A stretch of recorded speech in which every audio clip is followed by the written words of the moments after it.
नमस्कार दोस्तों, स्वागत है आप सबों का पुनः सीएस पब्लिक के यूट्यूब चैनल पर। मैं आपका दोस्त संतोष कुमार। आज हम लोग पढ़ रहे हैं use of few, a few and the few. Few, a few और द फ्यू क्या होता है, इन तीनों के बारे में हम लोगों को आज पढ़ना है।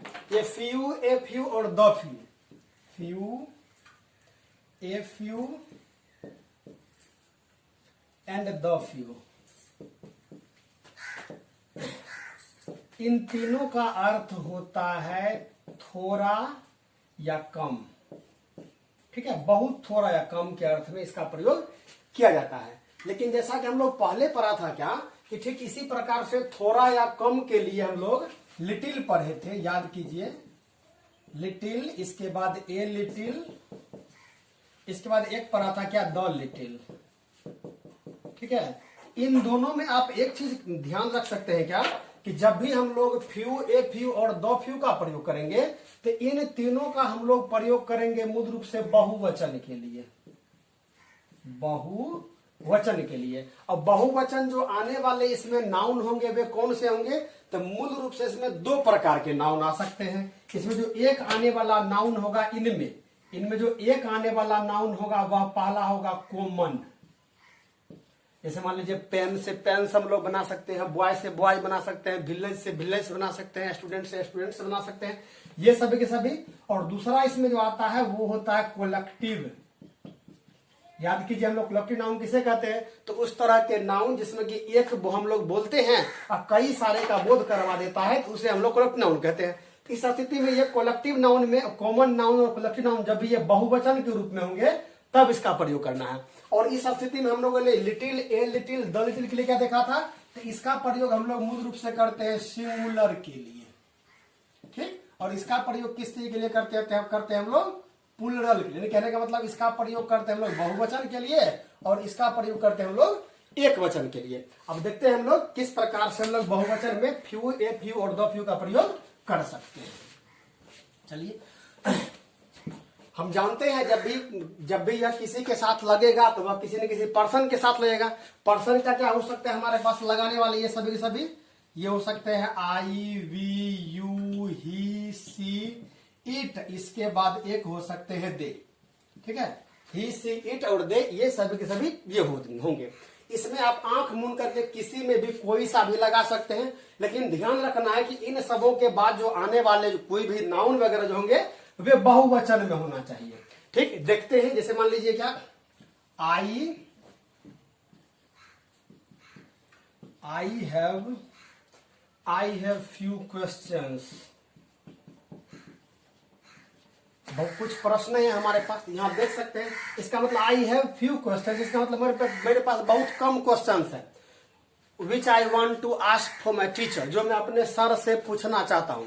तो इस स्थिति में देख सकते हैं यहाँ पर फ्यू का जो मतलब होगा वह थोड़ा या कम का बोध करवाएगा। इसी प्रकार से दूसरा लीजिए, जैसे हम लोग little, a little, the little के लिए देखा था कि यहाँ पर जब फ्यू लगाते हैं तो यह मूल रूप से नकारात्मक भाव करवाएगा था। ठीक इसी प्रकार से यहाँ पर फ्यू जो है वह नकारात्मक भाव उत्पन्न करवाएगा, नकारात्मक।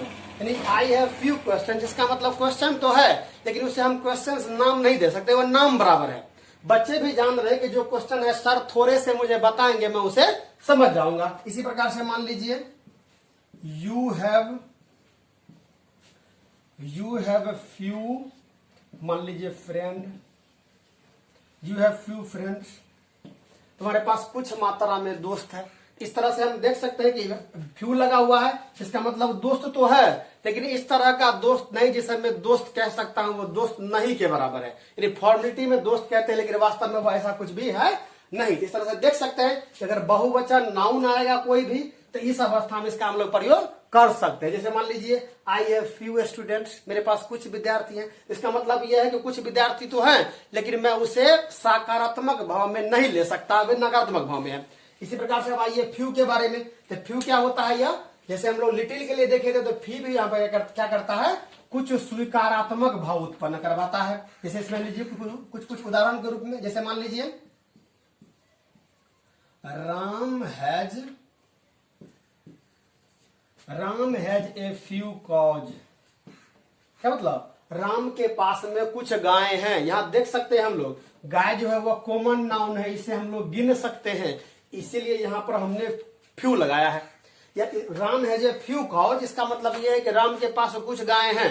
ठीक है, इसका मतलब ये है कि ये स्वीकारात्मक भाव में दे रहा है। अगर यहाँ पर होता राम है फ्यू काउ, तो फ्यू का मतलब वो गाय तो है, लेकिन गाय किसी भी काम का नहीं है। यहाँ पर भी गाय कम ही है, लेकिन यह गाय काम का है। यानी कहने का मतलब इस गाय से राम को कुछ लाभ आदि इसका मतलब हो रहा है। और यहाँ पर अगर मान लीजिए इसकी में अगर फ्यू, अगर ए हटा दे सिर्फ फ्यू है, इसका मतलब गाय तो है but the cow is can't any work, वह किसी भी काम का नहीं है। इस बात का आपको ध्यान रखना है। फिर जैसे हम लोग लिटिल में लिए थे कि 2 लिटिल लगाने से ही जितना होता था सबका वो होता था, तो ठीक उसी प्रकार से जब हम लोग फ्यू लगाते हैं, फ्यू में जब हम लोग 2 फ्यू लगा देते हैं, इसका मतलब होता है जो भी है वह थोड़ा तो है, और जो भी है वह कॉमन नाउन या कलेक्टिव नाउन या बहुवचन है, लेकिन जो भी है वह पूरा का बोध करवाएगा। जैसे मान लीजिए यहां पर कुछ भी लिखिए, मान लीजिए यहां पर दे हैव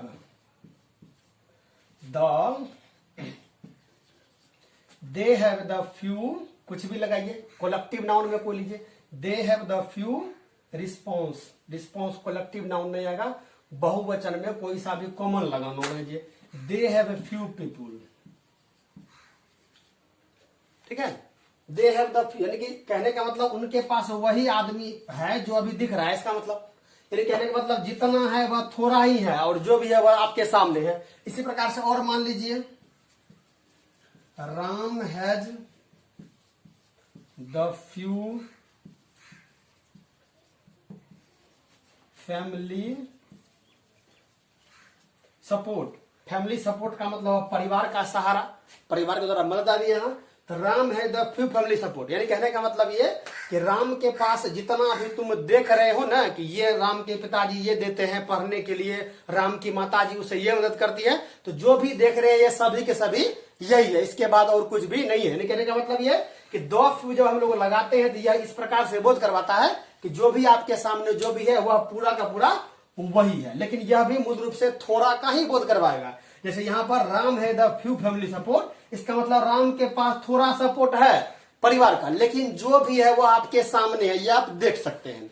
इस तरह से आप इन तीनों का प्रयोग, यानी कहने का मतलब ये कि फ्यू, ए फ्यू, 2 फ्यू कहां लगाना है, बहुवचन के साथ, little, a little, the little कहां लगाना है, एक वचन के साथ। इस तरह से आप इसको चाहे तो कॉमन नाउन, कलेक्टिव नाउन याद रख सकते हैं, और उसमें देखा जाए तो एब्स्ट्रैक्ट नाउन, और उसमें आता था कोई एक एब्स्ट्रैक्ट नाउन, इसके साथ साथ एक और मटेरियल नाउन, इसको भी आप ध्यान में रख करके इसका काम में ला सकते हैं। आशा करता हूं यह वीडियो आप लोग को उपयुक्त होगा। Thanks for watching.